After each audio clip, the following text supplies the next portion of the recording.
Lycaon était un tyran. Jupiter l'a transformé en loup pour une sombre affaire de gigot mal cuit. C'est justice. Allez, zou, lui, on l'oublie. Enfin, pas tout à fait, pas tout de suite, non, parce que Lycaon avait tout de même offert au monde sa fille, Callisto. Un doux prénom qui signifie la plus belle, et c'est vrai qu'elle était belle. On ne connaît pas la mère de Callisto. C'est bizarre. Mais avec Lycaon, il y a tout lieu pour la malheureuse de craindre le pire.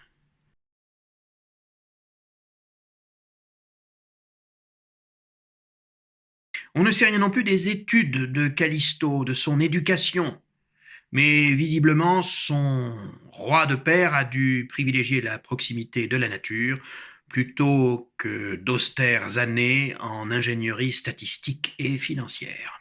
Car voici Callisto, la plus belle, devenue jeune fille, endormie indolente sur un épais gazon qui borde une forêt arcadienne. Elle a posé sa tête sur son carquois coloré.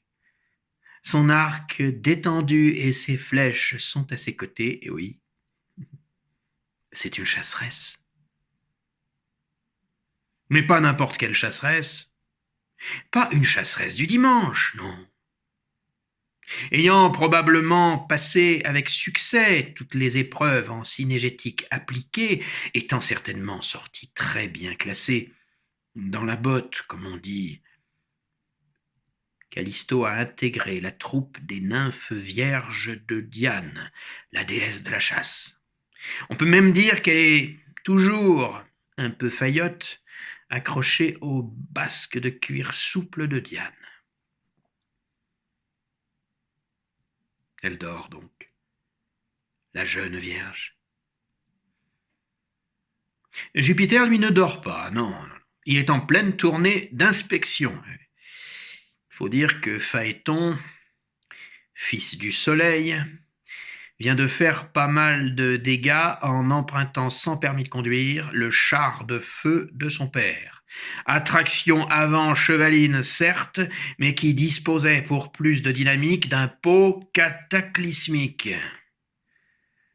Perdant le contrôle de l'appareil, cet imbécile de Phaéton laissa les chevaux ailés faire du rasemote près de la terre, et partout sema des incendies. Les oiseaux brûlaient dans les airs. Notre mère la terre était toute choquée, cloquée.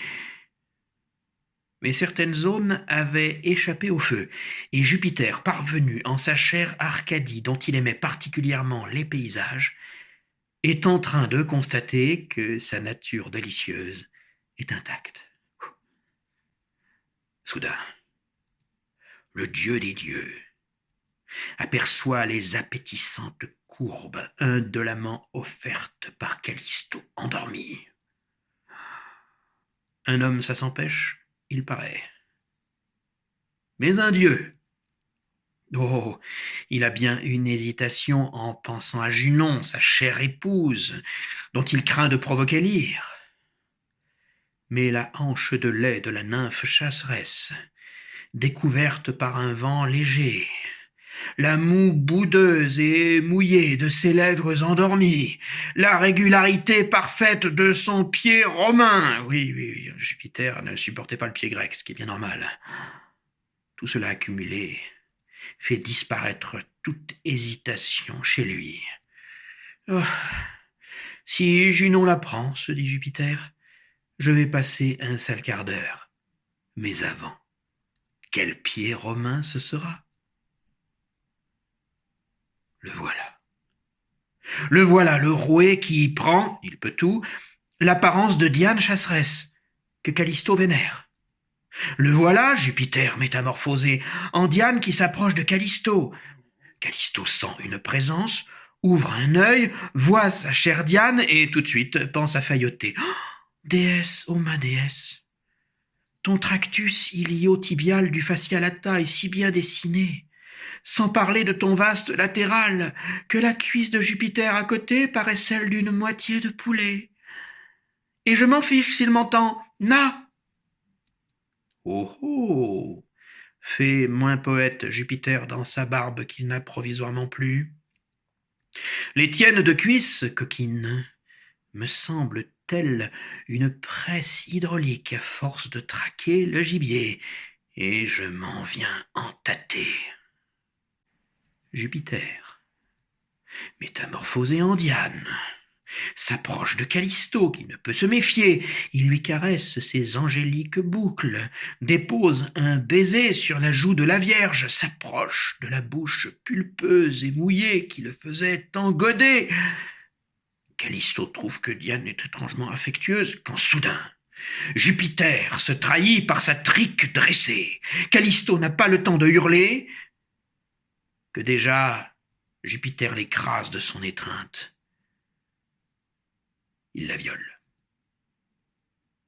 Puis, vainqueur sans péril, il remonte au ciel.